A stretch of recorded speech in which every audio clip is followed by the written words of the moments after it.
was shot down over Ukraine near the Russian border.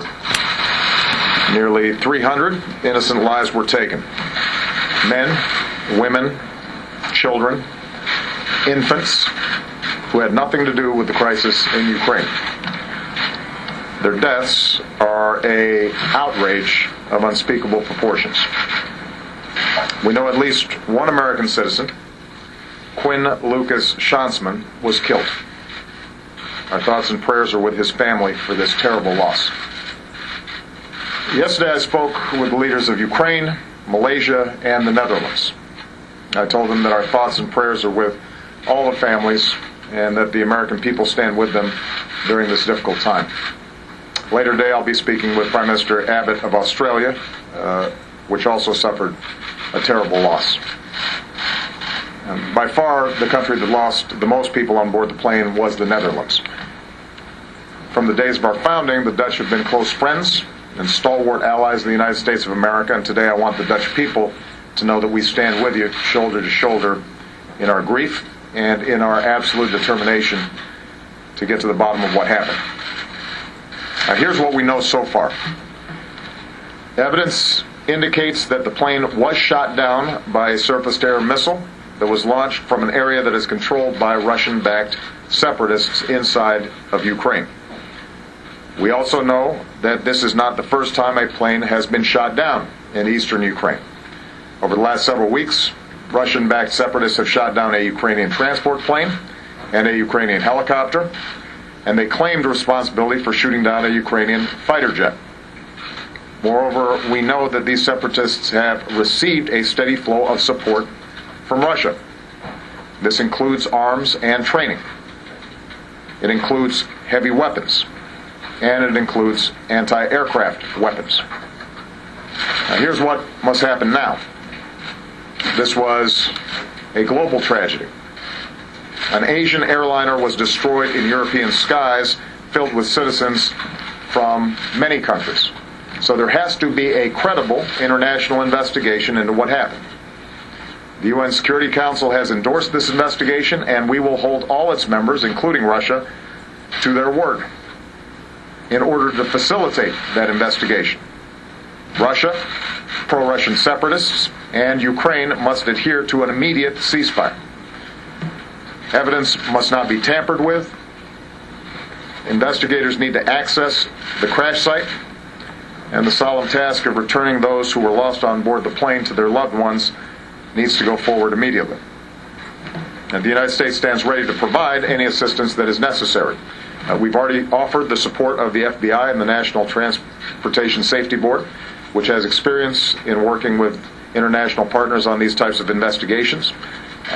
They are on their way, personnel from the FBI and the National Transportation Safety Board. In the coming hours and days, I'll continue to be in close contact with leaders from around the world as we respond to this catastrophe. Our immediate focus will be on recovering those who were lost, investigating exactly what happened, and putting forward the facts. I want to point out there will likely be misinformation as well. I think it's very important for folks to sift through what is factually based and what is simply speculation. No one can deny the truth that is revealed in the awful images that we all have seen. And the eyes of the world are on eastern Ukraine, and we are going to make sure that the truth is out. More broadly, I think it's important for us to recognize that this outrageous event underscores that it is time for peace and security to be restored in Ukraine. For months, we've supported a pathway to peace, and the Ukrainian government has reached out to all Ukrainians, put forward a peace plan, and lived up to a ceasefire despite repeated violations by the separatists. Violations that took the lives of Ukrainian soldiers and personnel. Moreover, time and again, Russia has refused to take the concrete steps necessary to de-escalate the situation. I spoke to President Putin yesterday in the wake of additional sanctions that we had imposed. He said he wasn't happy with them, and I told him that we have been very clear from the outset that we want Russia to take the path that would result in peace in Ukraine, but so far at least Russia has failed to take that path. Instead, it has continued to violate Ukrainian sovereignty and to support violent separatists. It has also failed to use its influence to press the separatists to abide by a ceasefire. That's why, together with our allies, we've imposed growing costs on Russia. So now's, I think, a somber and appropriate time for all of us to step back and take a hard look at what has happened. Violence and conflict inevitably lead to unforeseen consequences. Russia, these separatists, and Ukraine all have the capacity to put an end to the fighting. Meanwhile, the United States is going to continue to lead efforts within the world community to de-escalate the situation, to stand up for the sovereignty and territorial integrity of Ukraine, and to support the people of Ukraine as they courageously work to strengthen their democracy and make their own decisions about how they should move forward. Before I take just a couple of questions, let me remark on one other issue. This morning I spoke with Prime Minister Netanyahu of Israel about the situation in Gaza. We discussed Israel's military operation in Gaza, including its efforts to stop the threat of terrorist infiltration through tunnels into Israel. I reaffirmed my strong support for Israel's right to defend itself. No nation should accept rockets being fired into its borders or terrorists tunneling into its territory. In fact, while I was having the conversation with Prime Minister Netanyahu, sirens went off in Tel Aviv. I also made clear that the United States and our friends and allies are deeply concerned about the risks of further escalation and the loss of more innocent life. And that's why we've indicated, although we support military efforts by the Israelis to make sure that rockets are not being fired into their territory, we also have said that our understanding is the current military ground operations are designed to deal with the tunnels, and we are hopeful that Israel will continue to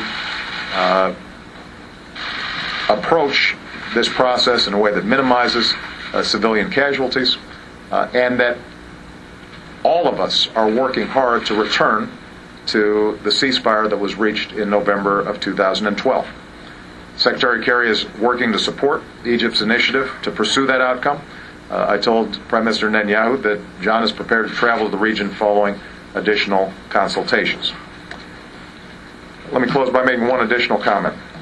On board Malaysian Airlines flight MH17, there were apparently nearly 100 researchers and advocates traveling to an international conference in Australia dedicated to combating AIDS, HIV.